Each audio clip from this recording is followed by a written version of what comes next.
안녕하십니까. 민법을 잡은 남자 안영찬입니다. 모의고사 보시느라 힘드셨죠? 자, 이번 영상은 네 번째 모의고사 해설 영상이고요. 이번에부터는 이 해설 영상을 두 개로 나눠서 올려드릴 겁니다. 그래서 첫 번째 영상인 이 영상은 1번부터 20번까지 해설해드리고요. 그 다음에 21번부터 40번까지는 다음 영상에서 해설해드릴게요. 자, 1번 보시죠. 법률의 효력이 발생하기 위한 요건이 아닌 것을 찾잖아요.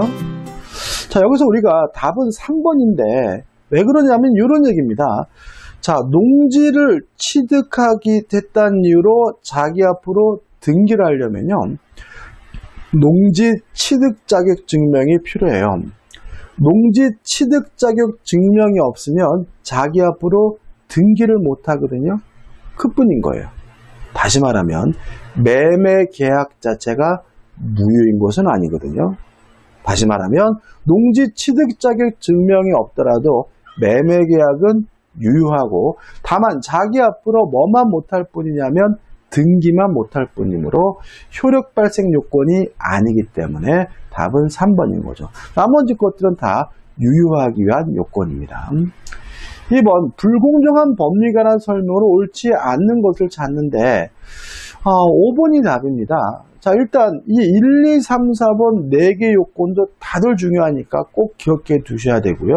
자, 5번인데, 자, 불공정한 법률행위는 반사회적 법률행위 일종이에요. 따라서 추인할 수는 없습니다. 추인한다 그래서 이것이 새로운 법률행위가 되는 것은 아니거든요. 다만 우리 판례는 무효행위 전환은 인정한다는 것이 우리 판례 입장이므로 매매계약 5번, 매매계약이 약정된 매매대금의 과다로 인하여 불공정한 법률행위에 해당하는 경우 무효행위에 이게 좀 오른쪽이 안 보이네, 그죠? 무효행위에 전환에 관한 민법 138조가 적용될 수 없다, X고요. 답은 5번이 됩니다. 3번입니다. 의사표시에 관한 설명으로 옳지 않은 것을 찾죠. 자, 제3자 개념인데 제3자는 통정허위 표시 후에 새롭게 이해관계를 가졌으면 제3자거든요. 물론 파산관제인도 통정허위 표시 후에 선임된 자로서 새롭게 이해관계를 가진 사람으로 평가되기 때문에 제3자입니다. 따라서 제3자에 해당하지 않는다, X고 답은 1번이 됩니다. 근데 나머지 것들은 뭐 일반적이죠. 특히 2번 같은 경우 제3자로서 보호받기 위해서 선이기만 하면 되고 무과실까지는 필요가 없으니까 맞는 지문이고, 3번 동기의 착오는 언제 취소할 수 있죠?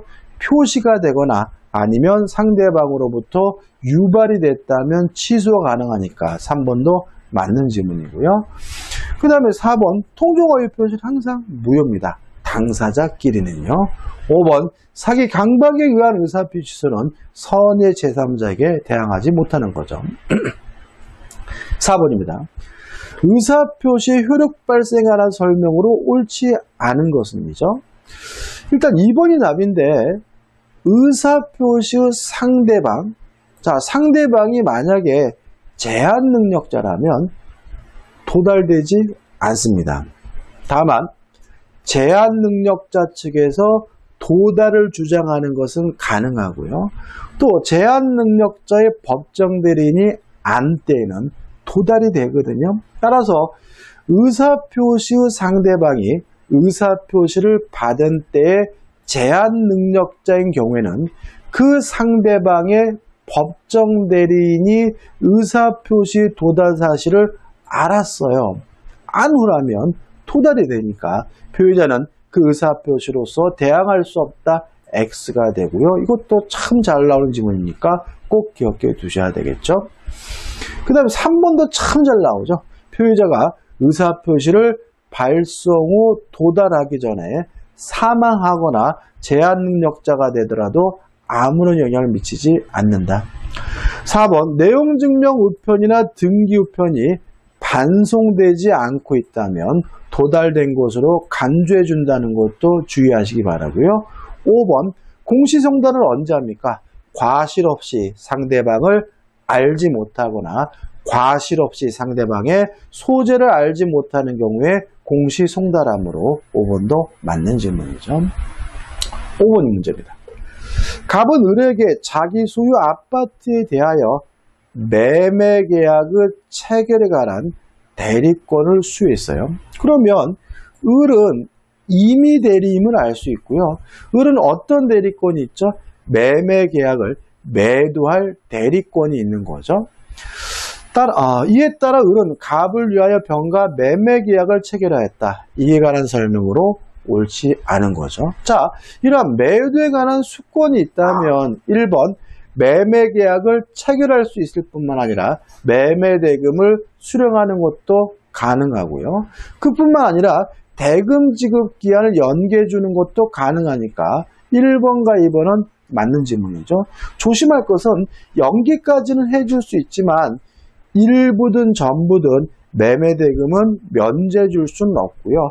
또 임의 대리인이 취소하거나 해제하기 위해서는 별도의 또 다른 수권이 필요하다는 것까지 꼭 기억해 두셔야 되겠죠. 그 다음에 4번이죠. 자, 갑을 위한 것임을 표시하지 않았어요.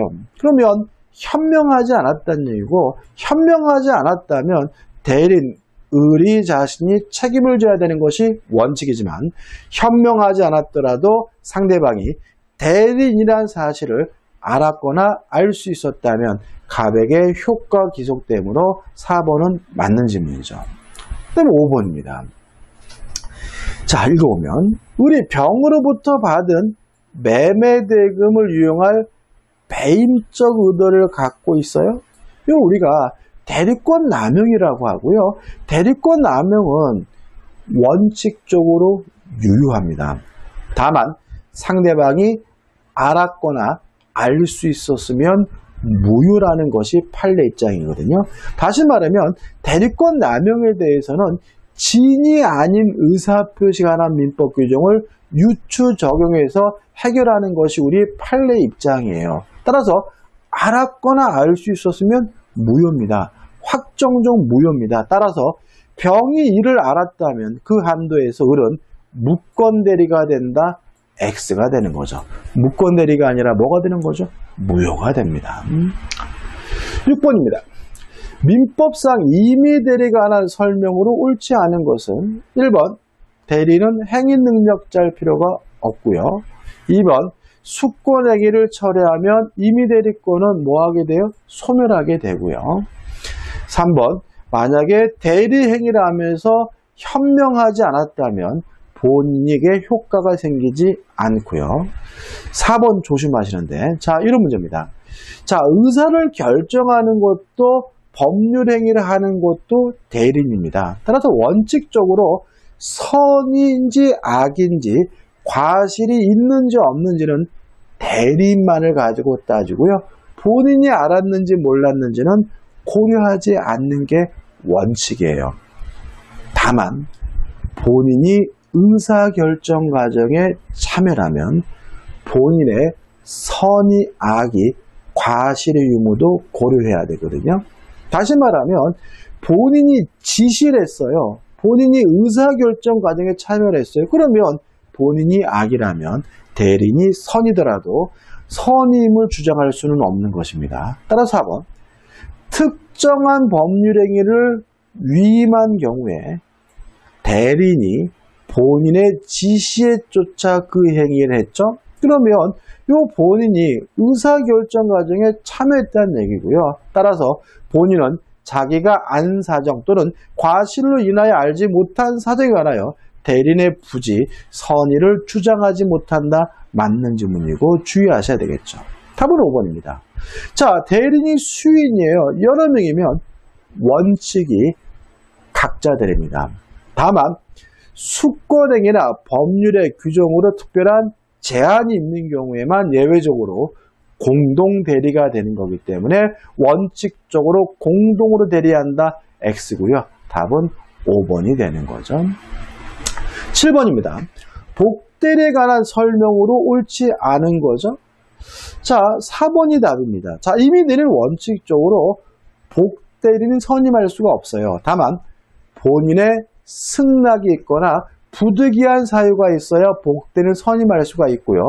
본인의 승낙이 있거나 부득이한 사유가 있다는 이유로 복대는 선임한 경우에 임의대리는 선임, 감독에 대해서 본인에게 책임을 져야 합니다. 따라서 4번, 임의대리인이 본인의 승낙을 얻어 복대를 선임한 경우 본인에 대하여 선임 감독에 대한 책임이 없다는 질문은 X가 되고 4번이 답이 되는 거죠. 8번 문제입니다.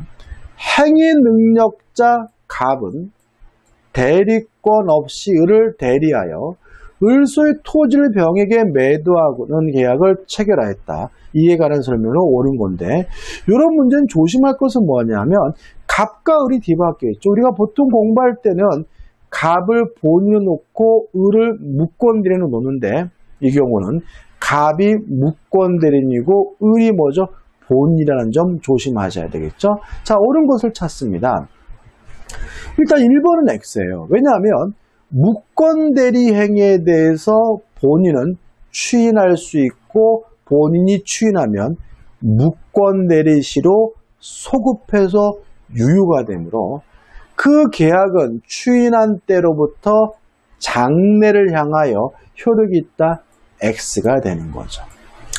자, 무권대리인과 거래한 상대방 병은 철회할 수가 있는데 선의의 상대방만이 철회할 수 있으므로 대리권 없음을 알았더라도 을의 추인이 있을 때까지 병은 그 계약을 철회할 수 있다는 지문도 X가 되는 거죠. 자, 무권대리인과 거래한 상대방은 무권대리인에게 이행을 청구할 수도 있고 손해배상을 청구할 수 있는데 이 무권대리인의 이 책임은 무과실 책임이거든요. 따라서 한번 상대방에 대한 무권대리인의 책임에 관한 규정에 의하여 갑은 병에게 무과실 책임을 진다는 지문은 맞는 지문이고 답은 뭐죠? 3번이 되는 거죠. 4번, 병이 계약 당시 갑에게 대리권 없음을 알았어요? 악이에요? 자, 악의 상대방도 뭐는 할 수 있냐면 채고는 할 수 있어요. 따라서 알았다면, 악이라면 채고할 수 없다. X가 되는 거죠. 5번, 갑의 대리권 없음을 알지 못한 병은 을이 갑에 대하여 매매 계약을 추인했어요. 이거 좀 생각해 봐야 되는데. 자, 본인의 을은 추인할 수가 있고요. 추인의 상대방은 제한이 없어요. 병, 상대방에게 추인할 수도 있고 갑, 무권대리인에게 추인하는 것도 가능하고요. 다만 무권대리인에게 추인한 경우에는 그 사실을 모르는 상대방에게 뭐하지 못하냐면 대항하지 못해요. 이렇게 기억해 두시고, 또 무권대리인과 거래한 상대방은 선이라면 철회할 수 있는데 언제까지 철회할 수 있냐면 본인이 추인하기 전까지 철회할 수 있거든요. 따라서 만약에 본인이 이미 추인했다면 상대방은 원칙적으로 철회할 수가 없습니다. 다만 그 추인을 갑, 무권대리인에게 추인한 경우에는 상대방은 그 사실을 모르고 있다면 여전히 철회하는 것이 가능합니다. 왜요? 무권대리인에게 추인한 경우에는 그 사실을 모르는 상대방에게 대항하지 못하기 때문에 그렇죠. 따라서 병은 을이 갑에 대하여 매매 계약을 추인한 사실을 몰랐더라도 계약을 철회할 수 없다는 지문은 X가 되는 거죠. 9번 문제입니다. 법률행위의 무효와 취소에 관한 설명으로 옳은 것을 찾으라고 하는데 답은 너무 쉽습니다. 2번이죠. 왜요?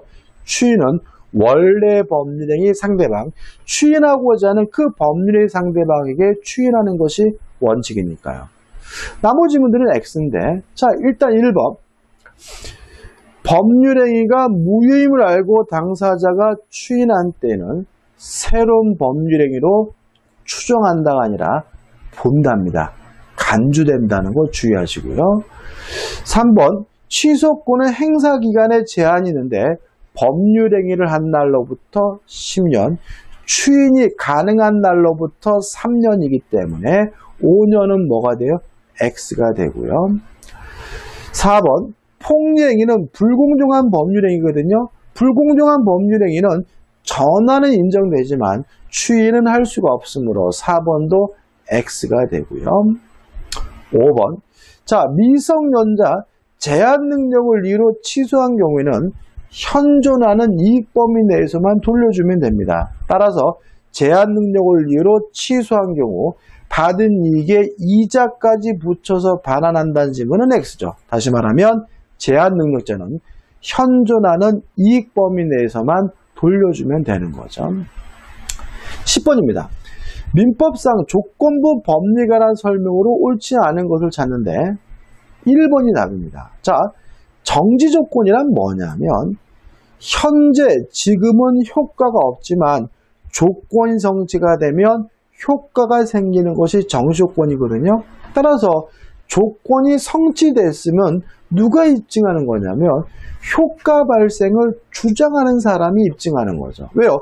조건이 성취가 되면 효과가 생기는 거니까요. 따라서 채권 양도의 효력을 부정하는 자가 증명해야 한다. X고 1번이 답이 되는 거죠. 11번입니다.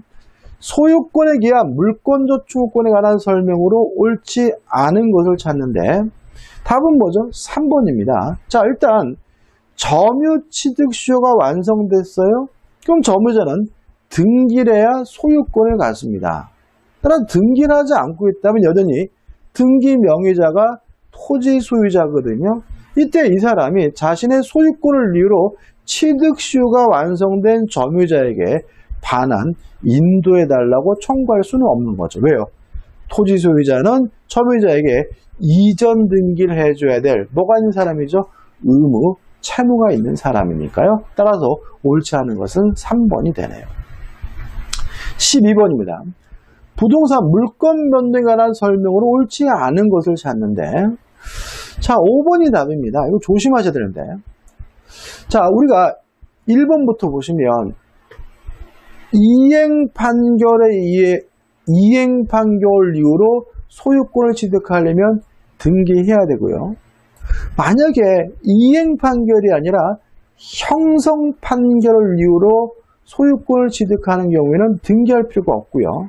자, 이 물권 변동 관련돼서 가장 중요한 형성 판결이 뭐냐 하면 재판상 분할입니다. 왜냐하면 공유물 분할 청구권은 형성권이거든요. 그래서 만약에 재판상 분할로 인해서 물권이 변동되는 경우에는 형성 판결에 의한 물권 변동이니까 뭐 할 필요 없냐면 등기할 필요가 없는 거예요. 근데 5번을 잘 보자고요. 공유물 분할에 소해서 공유 부동산의 특정한 일부씩을 각각의 공유자에게 귀속시키는 것으로 현물 분할의 내용에 조정이 성립됐대요. 합의가 있는 거죠. 합의가 있다는 말은 현물 분할에 관한 협의 분할인 겁니다.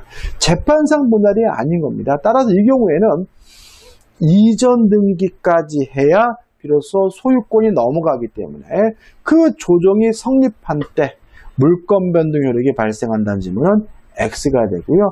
이 5번과 같은 유형의 질문은 잘 내는 편이니까 정확하게 이해해 두시고 기억해 두셔야 되는 거예요. 답은 5번입니다.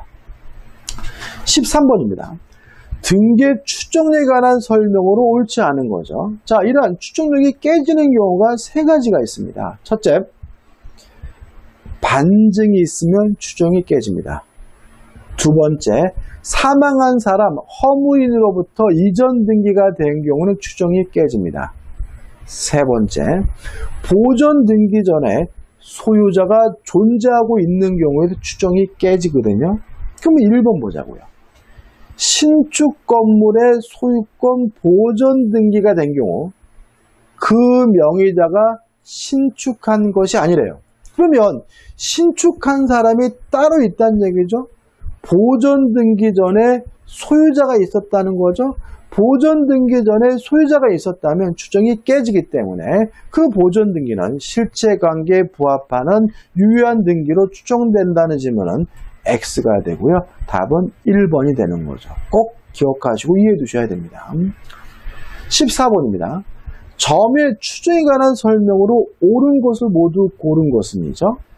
일단 기억, 선의 점유자가 본권에 관한 소에 패소하면 언제부터 악의자가 되냐면 소송이 제기된 때로부터 악의자가 되니까 기억은 맞는 질문이에요.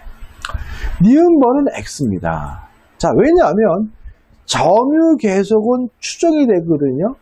근데 이 추정은 점유를 시작한 사람과 끝나는 사람이 다르더라도 점의 승계가 있었다 하더라도 계속은 추정이 되기 때문에 니은번은 뭐가 돼요? X가 되고요. 디귿번, 점의 승계가 이루어지게 되면 선택권이 인정됩니다. 자기만의 점유를 주장할 수도 있고 앞점유자와 합산해서 주장할 수 있고요. 합산해서 주장하게 되면 하자가 승계가 돼요. 물론 합산하지 않으면 자기만의 점유를 주장하면 하자가 승계되지 않기 때문에 디귿번은 뭐죠? 맞는 질문이죠. 1번 X. 항상 조심하셔야 돼요. 점유하고 있더라도 무과실은 추정되지 않죠. 따라서 옳은 것은 기억 디귿해서 2번이 답이 되는 거죠. 15번입니다. 부동산 취득수에 관한 설명으로 옳지 않은 것은이죠. 3번을 보시면 시효 취득자가, 이것도 중요합니다. 자, 점유 취득수가 완성됐다는 이유로 등기는 누구한테 청구하냐면 취득수요가 완성될 당시에 소유자에게 청구하는 거죠. 따라서 나 안 하겠다, 포기도 누구한테 해야 되냐면 완성될 당시에 소유자에게 포기해야 된다는 것이 우리 판례의 입장입니다. 따라서 시효 취득 당시 원인무효 등기예요. 그러면 등기 명의자가 소유자가 아닌 거예요. 그러면 그 사람은 완성될 당시의 소유자가 아니니까 그 사람에게 이전 등기해달라고 청구할 수 없는 거고요. 완성될 당시의 소유자가 아니니까 그 사람에게 포기한다고 말할 수도 없는 거죠. 따라서 등기부상 소유 명의자에게 시효이익을 포기한 경우에도 시효이익 포기 효력이 발생한다는 질문은 X고 출제 가능성이 있으니까 꼭 기억해 주시 바랍니다. 최근 판례입니다. 16번입니다. 부동산 등기부 취득시 요건이 아닌 것은, 자, 선의 무과실은 이거는 다 필요하고요. 점유를 개시할 때 필요합니다. 등기를 취득할 때, 이전 등기 받을 때는 선의 무과실이 필요가 없다는 것이 판례 입장이므로 1번이 X고 꼭 기억해 두셔야죠. 17번입니다. 갑을 병은 A 토지를 각각 5분의 3, 5분의 1, 5분의 1 지분으로 공유하고 있다. 이에 관한 설명으로 옳지 않은 건데, 이 문제 지문을 이해하기 위해서 가장 중요한 논점은 갑의 지분이 5분의 3, 가반수를 넘었다라는 거니까 좀 꼭 기억해 두시기 바라고요. 답은 몇 번이냐면 4번이에요. 자, 왜 그러냐면 공유 지분이란 소유권에 대해서는 일부지만 목적물에 대해서는 전부에 대한 권리거든요. 따라서 공유 지분에다가 저당권을 설정하면 그 저당권은 소유권에 대해서는 일부만 설정이 되지만 목적물, 그 토지에 대해서는 전체에 다 설정이 되는 거예요. 따라서 공유물 분할되더라도 영향을 받지 않는다는 것이 우리 판례 입장입니다. 따라서 4번. 병의 지분 위에 근저당권이 설정됐다면 이 근저당권은 목적물 전부에 대해서 싹 설정되어 있는 상태이므로 후 A 토지가 지분에 따라 분할된 때는 특별한 합의가 없는 한 그 근저당권은 병에게 분할된 부분에 집중된다는 지문은 X고요. 시험에 나온 적도 있고 또 나올 수 있는 것이니까 꼭 기억해 두셔야 되는 것이죠. 18번입니다. 관습법상 법정지상권에 관한 설명은 옳지 않은 거죠. 자, 그럼 생각해 보자고요. 관습법상 법정지상권은 건물이 있고 건물과 토지 소유자가 같았는데 매매 기타 사유로 달라지게 되면 관습법상 법정지상권이 발생하는 거죠. 그러면 언제 건물이 있고 언제 건물과 토지 소유자가 같아야 되냐면 매매 기타 사유가 있을 때예요. 그래서 만약에 강제 경매라면 강제 경매가 있을 때, 다시 말하면 강제 경매가 있을 때 건물이 있고 건물과 토지 소유자가 같아야 되거든요. 그러면 강제 경매가 있을 때는 언제냐? 문제에 대해서 우리 판례는 강제 경매에 대한 경매, 개시, 결정, 등기시를 기준합니다. 따라서 강제 경매에 대한 경매 허가가 있었고요. 그거에 대한 경매, 개시, 결정, 등기할 때 건물이 있고 건물과 토지 소유자가 같았어야 되므로 강제 경매에 있어서 관습법상 법정지상권이 인정되기 위해서는 매각대금 완납시를 기준해서 토지와 그 지상 건물이 동일인 소유에 속하여야 한다.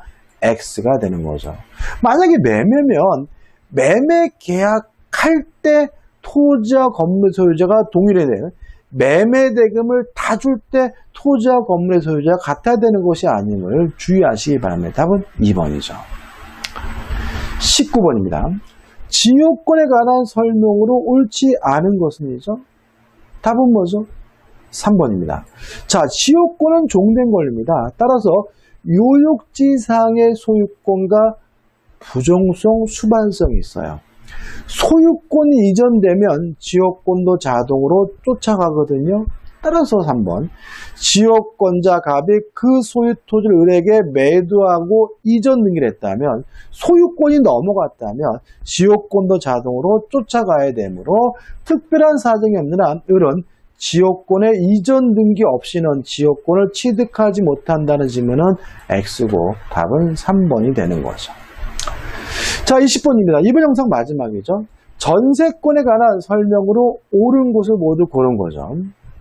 기억은 뭐 옳습니다. 읽어보지 않아도 되는데 왜요? 전세권자는 전세금에 대해서 우선 변제권이 있으니까요.